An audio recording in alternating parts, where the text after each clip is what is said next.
What's poppin', y'all?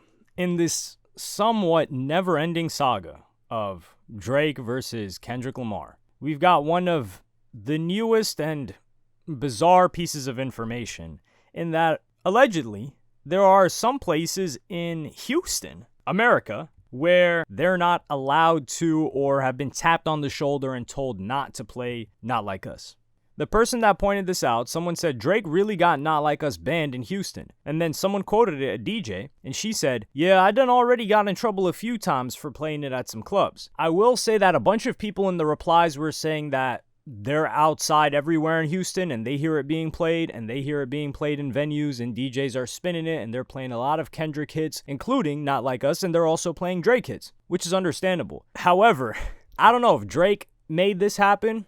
I will say this is lame if it is under the pretext that, okay, let me lay out the whole foundation. Otherwise, it won't make sense. So Drake has been going to Houston for a very long time. Drake is in business with, signed to at one point, I don't know if they're still getting a piece of Drake, doing business with him, to I believe it's J. Prince Jr. Prince family, they're very tied in Houston. They have a history in Houston. They probably have many businesses operating in Houston. Amongst them, probably being clubs or clubs that they have very, very close relationships with.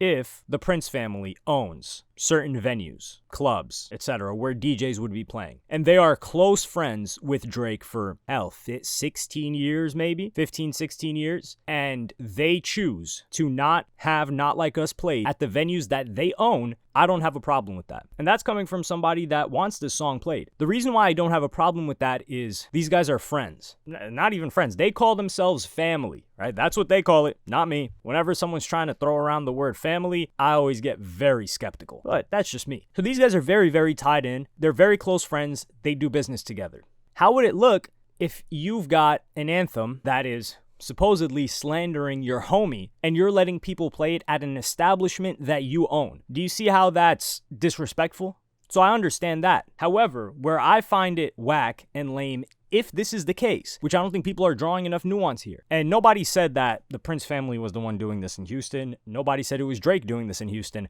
Although if people are getting tapped on the shoulder in Houston, it's these two parties that are making it happen. So if they're tapping other people on the shoulder for venues that they don't own, that they don't have a stake in, and they just know them or they're cool with them, or they're flexing their muscle like, hey, this is Houston. Drake's welcome in Houston. This is his second home after Canada, after Toronto, Canada. So y'all can't play Not Like Us and make sure people don't play Not Like Us. I think that's completely whack. And it's funny because it strengthens the lyrics of Kendrick Lamar's diss on Not Like Us, which is this quote-unquote colonizer, not saying I believe that, from Canada, a Canadian, is preventing an American, Kendrick Lamar, from having his music played in an American city, Houston. Now, how outrageous does that sound? And it just gives a level of potency to the lyrics that this song is almost a song that, the gift that keeps on giving, you could say. And a bunch of people are trying to spin narratives every which way to take it down. And this is why you know this is a genuine hit record, because despite what they're trying to say about it, it persists. We got,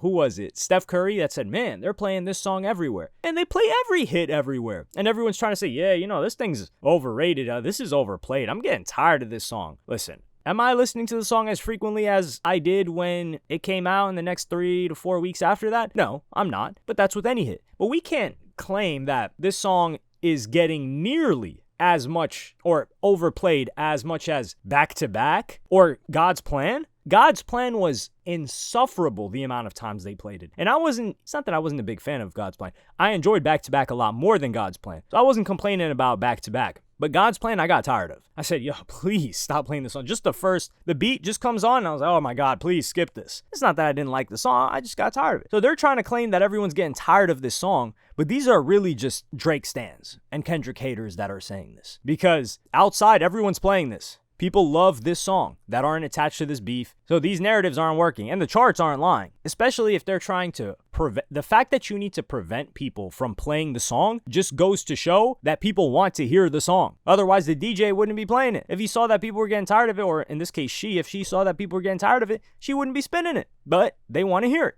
So I can understand if Drake got it banned, quote unquote, let's say in Toronto, because there were also rumors that in Toronto clubs, they were not allowed to play Not Like Us.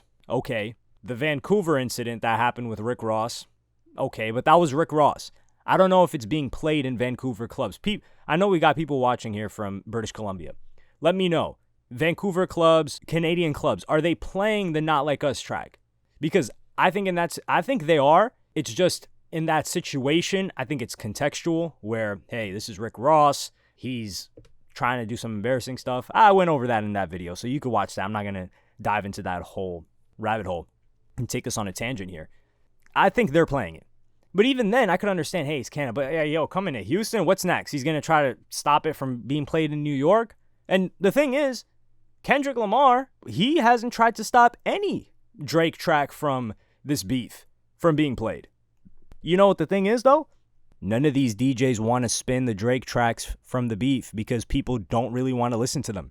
Family Matters, the one that they claimed is the best track, fell off the charts weeks ago. I talked about this.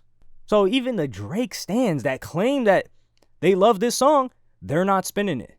Push-Ups, that was an okay track, but a lot of the tracks that Drake dropped, they didn't age. They didn't age very well in comparison to Euphoria and Not Like Us. So that's another thing that we can add because people would be spinning both diss tracks. And Meek Mill, he wasn't trying to get the track banned from Philly, or was he? I don't know. It would seem like something Meek Mill would do. But Back to Back was being played everywhere. Philly, Toronto, coast to coast. Meek Mill's the biggest joke ever. And some people will say, hey, the contents of this song is a lot more it's a very, the word isn't even potent.